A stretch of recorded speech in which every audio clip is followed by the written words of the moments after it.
예. 윤석열도 안철수도 지지율 뜀박질 얘기. MBC는 포기, 그러면 서울의 소리는 이 두 얘기를 해보겠습니다. 먼저 2위부터 만나볼까요? 대선 레이스 이제 50일도 채 남지 않았습니다. 대체적인 흐름을 알 수 있는 새로운 여론조사 결과부터 먼저 살펴보도록 하겠습니다. 오늘 갤럽 여론조사 결과인데요. 이재명 후보 34, 윤석열 33, 오차 범위 내 초접전입니다. 안철수 후보는 지난주와 마찬가지로 17%를 유지했습니다. 보면 일단 이재명 후보가 지난주에 비해서 좀 다소 떨어졌네. 이걸 물론 뭐 소폭이긴 합니다만 윤석열 후보는 조금 올랐고 안철수 후보도 유지가 됐고 어떻게 좀 봐야 되겠습니까? 그러니까 이제 이재명 후보가 한 몇 주 전만 하더라도 굉장히 이제 12월 말, 1월 초 이때만 하더라도 굉장히 상승세를 탔지 않습니까? 아무래도 이제 국민의힘 내부에 내분 사태가 있었고 또 윤석열 후보와 관련된 여러 가지 문제가 있었기 때문에 이제 근데 그 문제가 정리되고 난 다음에 이 상황이 지금 상당히 바뀌어지고 있는 국면이 있죠.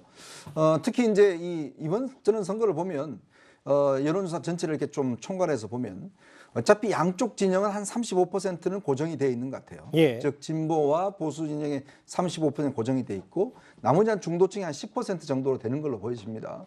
이 10% 정도가 예전 같으면 주로 이게 이제 얼른 뭐 40, 50대라든지 이런 층이었는데 특히 이번 이 중도층은 대부분의 20, 30대가 많은 것 같아요. 그러니까 이 20, 30대가 대부분 유동층이다 보니까 이 20, 30대가 어느 쪽으로 가냐에 따라서 크게 변화하는 거라고 저는 봅니다. 예. 특히 지난 이제 이 4.15 총선 같은 경우는 보면 이 10%가 대부분이 여당을 지지를 많이 했습니다. 그러다 보니까 여당이 사실은 각 선거구에서 압승을 했거든요. 근데 딱 2년 전에 4.7 재보궐선거 보면 이 20대, 30대들이 대부분 다 또 민주당 쪽을 이제 이 국민의힘 쪽을 많이 지지를 했습니다. 그래서 서울시장, 부산시장을 야당이 이제 가져갔지 않습니까?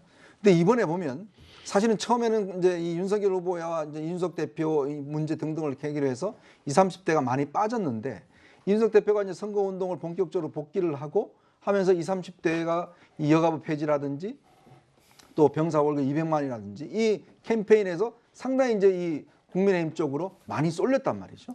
이제 그러다 보니까 지금 윤석열 후보의 지지율 상승이 이제 상당히 올라가고 상대적으로 이재명 후보 같은 경우는 특히 이제 지난번 변호사비 대납이라든지 이런 악재들이 좀 있었거든요. 예. 이제 그런 상황에서 지금은 제가 볼 때는 이런 어떤 녹취록 파문이나 이런 건 크게 영향을 미치지 않는 것 같아요. 결국은 이 10%대에 있는 이 중도층, 20, 30대 여기에 표심을 누가 가져가느냐. 이제 그런 면에서는 지금의 이제 이 이준석 대표가 주도하고 있는 국민의힘 캠페인이 상당히 먹혀고 있지 않느냐 이렇게 볼 수가 있는 것 같습니다. 화면이 바뀌었습니다. 제 옆에 또 하나의 여론조사, 새로운 여론조사 결과가 있는데 OBS가 의뢰한 사흘 전, 이틀 전 여론조사, 양일간 실시한 여론조사 결과인데 이재명 34, 윤석열 45, 심상정 2, 안철수 10, 허경영 2. 물론 뭐 한민수 수석님, 네. 뭐 단 한 번의 이 새로운 여론조사로 뭘 다 가늠할 수는 없겠습니다만 10%포인트 넘게 차이 난다. 이 부분 이재명 선대에서 어떻게 생각하십니까? 아무래도 저희들이 뭐 선대 각자 여론조사들이 오면 좀 보는데 다른 좀 전에 앞서 갤럽 조사하고는 좀 많이 다르죠. 다른 조사들하고 좀 다르고 뭐 지지율 차이가 우리 후보와 윤 후보의 차이가 커서 좀 살펴봤습니다. 봤는데 일단 그런 게 있는 것 같습니다. 조사들이 여러 기관서 하는데 일단 조사 방법에 있어서 예. 실제 면접원이 이제 전화 면접으로 하느냐. 특히 뭐니 전화번호 같은 경우도 선관위로부터 받은 안심번호라고 할 거예요. 그 전화번호로 하는지 아니면 그렇지 않고 그냥 무작위로 전화 자동응답으로 예. 모으는 여론을 듣는지 그런 차이가 좀 있는 것 같고요.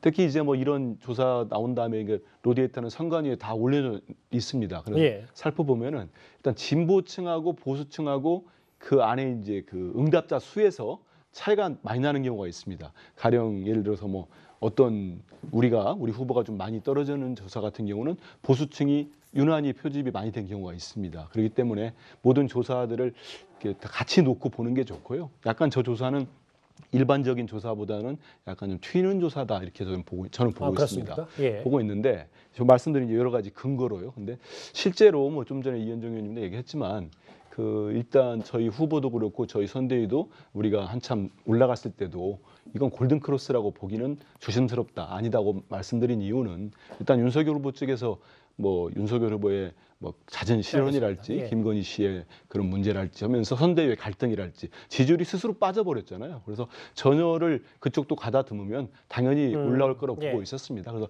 지금 상황은 그 우리 후보나 윤석열 후보나 거의 뭐 오차 범위 내에서 아주 지금 붙어 있는 상황이 아닌가 이렇게 조심스럽게 보고 있습니다. 물론 뭐 일일비하지 않겠다고 그렇습니다. 말씀하신 거고 이 조사는 약간 이재명 선대에서 봤을 땐 경향성과는 약간 튀는 여론조사다 이렇게 보시는 거예요. 많은 전문가들이 이렇게 얘기를 하는 것 같습니다.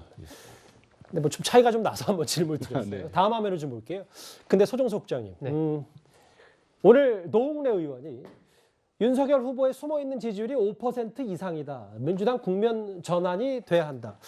뭐 이재명 후보는 다시 메타버스로 지역 순회 일정에 들어갔지만 글쎄요, 만약에 5%가 더 샤이 보수, 이런 숨어 있는 윤석열 후보 지지자들이 있다라고 하면 앞서 여론조사 결과보다 좀 더 이재명 선대에게는 위기 아닌지 어떻게 보십니까? 저는 그렇게 봅니다. 왜 그러냐면요. 저 노웅래 의원 얘기가 일리가 있는 것이 이게 지금 우리가 지지율 얘기를 하고 있지만 단순 지지율을 얘기하지 않습니까? 뭐 이재명 후보 지지율 몇 퍼센트, 윤석열 후보 지지율 몇 퍼센트 이렇게 얘기를 하는데 예. 이 막상 3월 9일 날 투표를 한단 말이죠. 그것은 그렇다면 투표율과 연동해서 볼 수밖에 없는 겁니다. 세대별 투표율과 이재명 후보의 지지율과 어떻게 되느냐. 이걸 2017년 대선의 경우를 한번 생각해 보면 2017년 대선 때 60대의 투표율이 84%가 넘었습니다. 70대는 81%가 넘었거든요. 투표율이. 그런데 2040의 투표율은 70%, 74% 전후를 대개 기록을 했습니다. 예. 그렇다면 현재 지지율에다가 실제 투표율을 2017년의 경우와 비교해서 이렇게 대입을 하면 상대적으로 이재명 후보와 윤석열 후보가 똑같은 지금 지지율을 기록하고 있다라고 하더라도 예. 60대 이상에서 강세를 보이고 있는 윤석열 후보가 조금 투표를 딱 한다고 치면 조금 더 앞서갈 수 있다라고 볼 수 있기 때문에 노웅래 의원의 저런 지적이 나름 이 지금 전략적으로 봤을 때 의미가 있다라고 생각을 하고요. 예. 그런 측면에서 이재명 후보가 여러 가지로 지금 어려움을 겪고 있는 것은 맞다. 그 핵심적인 이유는 정권 교체의 큰 흐름, 정권을 교체해야 된다는 이것이 죽지 않고 있고 두 번째 이유는 제가 보기에는 이 이재명 후보의 신뢰의 위기입니다.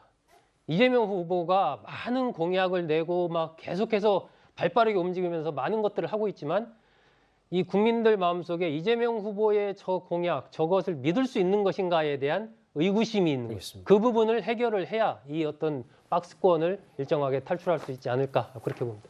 결국 중도층, 청년층을 누가 잡느냐에 따라서 막판 우열이 가려지겠고요.